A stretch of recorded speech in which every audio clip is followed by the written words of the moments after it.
Topuk Pramuka. Kita sudah mulai canggung lagi setelah sekian lama tidak buat video. Jadi saya sudah mulai canggung bicara di depan kamera. Ternyata di posisi ini wajah saya sangat cerah, sangatlah cerah dibanding di situ. Kemarin aku buat kemarin aku buat video di sini di tengah tidur, tapi aku buat di samping sebelah sini sekarang. Sepertinya wajah saya lebih cerah dari aslinya. Dan aku buat apa ya? Pengen buat video, tapi nggak tahu mau buat video apa. Mau buat video daily kayak belum niat gitu ya, belum terhatikan gitu. Jadi kayak ribet, atau mungkin mesti beli tripod yang kecil ya, yang gini ya, biar enak ditaruh kemana-mana, dibawa gitu, nggak mesti yang ini. Kayak gitu lebih nggak repot, jadi lebih rajin buat video. Aku pengen buat video, ya Allah, aku pengen membesarkan YouTube ini, tapi aku nggak tahu gimana caranya. Aku belum bisa, aku belum pinter.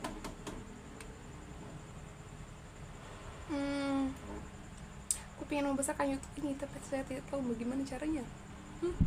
Apa saya buat podcast aja ya? Survive-nya dalam hidup. Bisa coba kamu bisa nggak kasih tips untuk teman-teman di rumah gimana cara survive di hidup selama ini? Aku survive karena Allah aja. Karena kalau saya pikir tentang dunia, saya tidak tahu soalnya survive untuk apa. Untuk Allah dan diri saya sendiri gitu ya. Diri saya sendiri sih. Selama survive, jadi saya tuh kayak belajar self love juga. Jadi selama belajar self love, mengegoiskan diri tanpa people pleaser lagi. Jadi itu sedikit healing yang baik, cara survive yang baik. Nah, disitulah saya punya alasan untuk hidup. Alasan untuk survive itu ya diri saya sendiri gitu.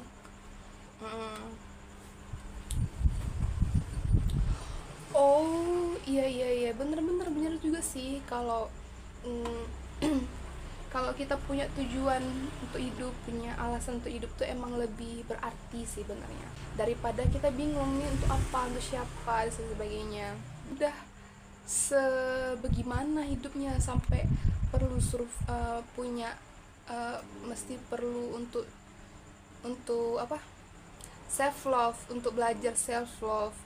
Dan tadi kamu katakan people pleaser. Emang kamu selama ini people pleaser? Apa tidak? Saya people pleaser plus people pleaser. Saya lebih mementingkan orang lain daripada saya. Saya lebih mementingkan perasaan orang lain, walaupun saya sedang tidak nyaman, walaupun saya sedang sedih, walaupun saya sedang tidak nyaman dengan mereka. Saya pura-pura kayak biasa aja. Alright.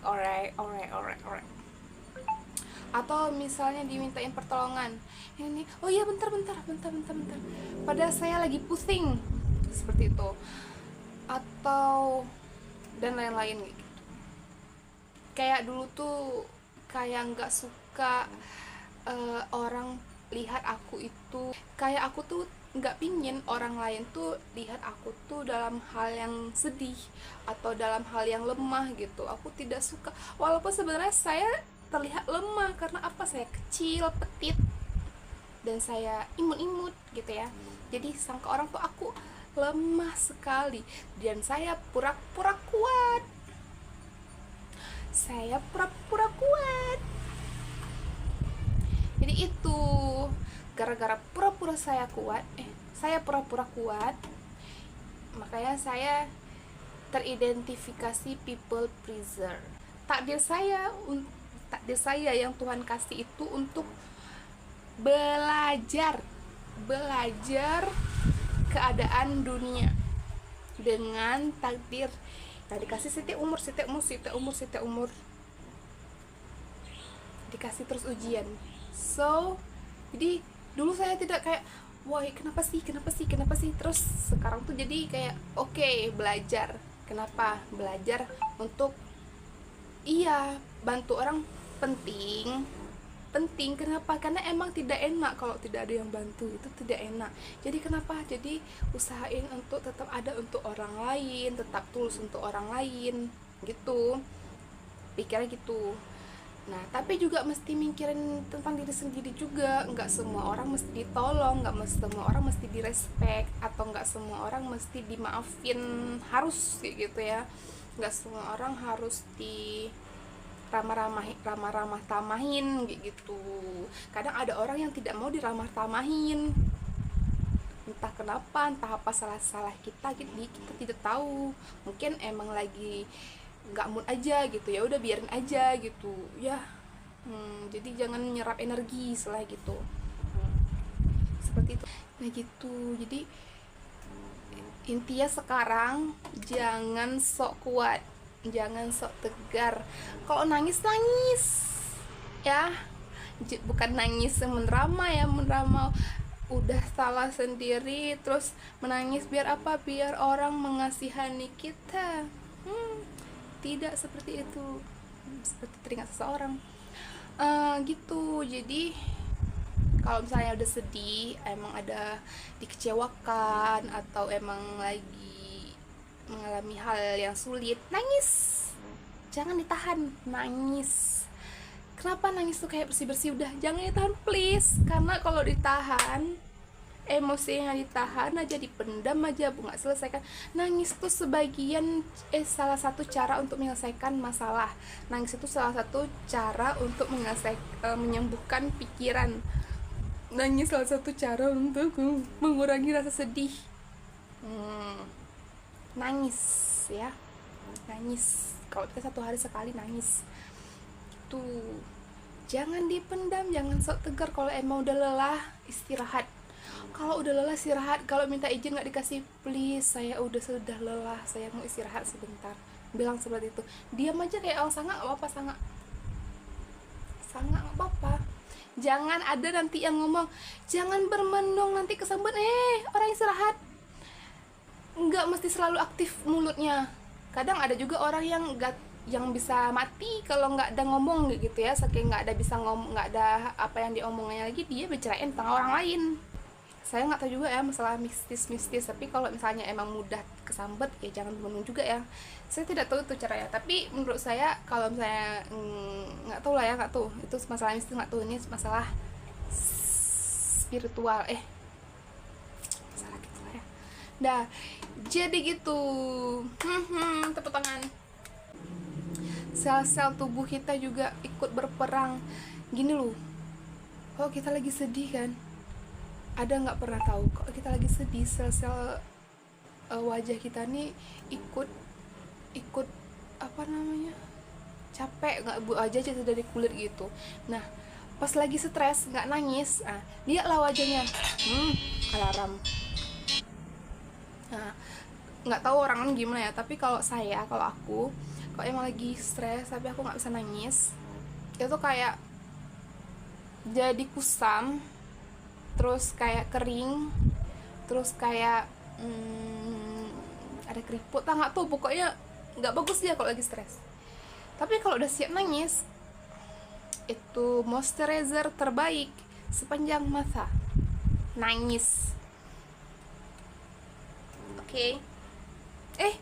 Sebenarnya ngomong sebelah sini, ini hostnya nih. Nggak apa, kita bagi ini ya, bagi tugas ya, nggak apa-apa ya. Mungkin kamu udah capek ngomong, sekarang saya yang ngomong, nggak apa-apa gitu.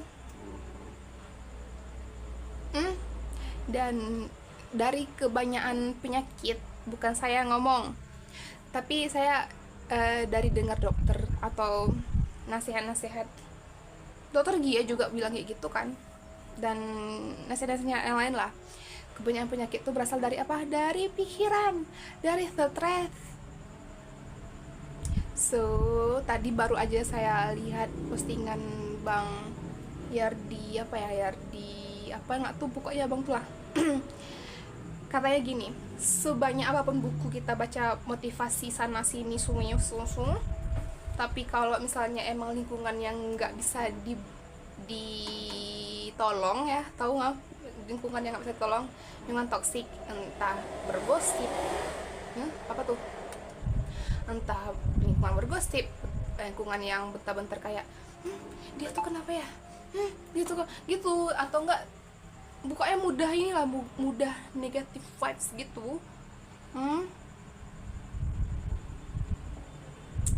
gitu, tetap aja kayak nggak guna buku segede gaban, setebal apa kita baca, atau motivasi setiap minggu kita datang atau setiap hari kita datang ke seminar motivasi, tetap aja tidak usah kalau lingkungannya masih seperti itu.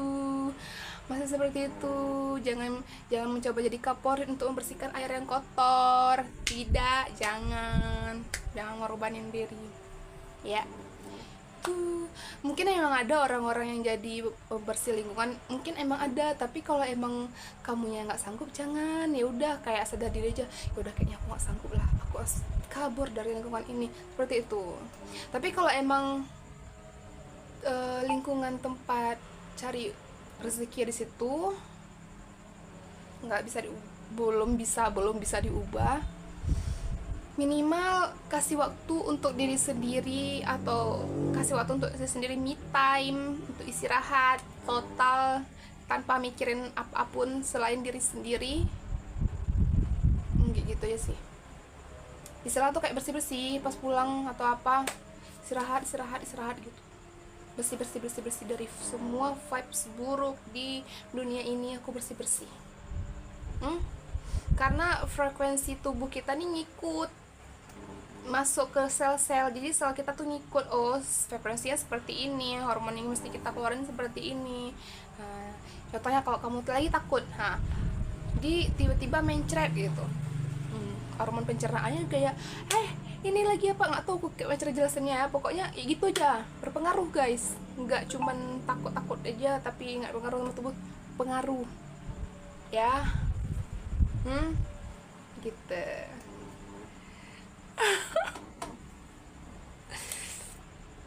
Sebenarnya pingin mau ceramah aja, sebenarnya pingin mau berepet ya, entah jadi narasumber atau dari host, ya udah kita tengah-tengah aja sekarang. Gitu ya, kapan-kapan lah kita buat podcast ya, sama kucing, kita buat podcast sama kucing. Kayaknya ngomong sama kucing lebih enak daripada ngomong sama manusia. Mungkin aku belum menemuin manusia yang tepat aja mungkin. Ada kok manusia favorit aku, tetap ada sahabat-sahabat aku, walaupun kami berjauhan tapi tetap di hati, sesama akhwat ya kan. Semoga mereka semua dilindungi Tuhan, dilindungi Allah. Semoga mereka bahagia terus, sehat terus. Jangan ada yang sakit. Nggak boleh kawan-kawan aku sakit. Sahabat aku tidak boleh ada yang sakit ya. Tidak boleh. Ya Allah, kasih kami semua kesehatan, termasuk aku, sahabat-sahabat aku, kedua orang tua aku, adik-adik aku, saudara-saudara aku, teman-teman aku, sahabat-sahabat aku, semuanya yang sayang sama aku, walaupun yang nonton yang nggak kenal aku, kalau dia sayang sama aku, kasihlah dia kesehatan, kebahagiaan.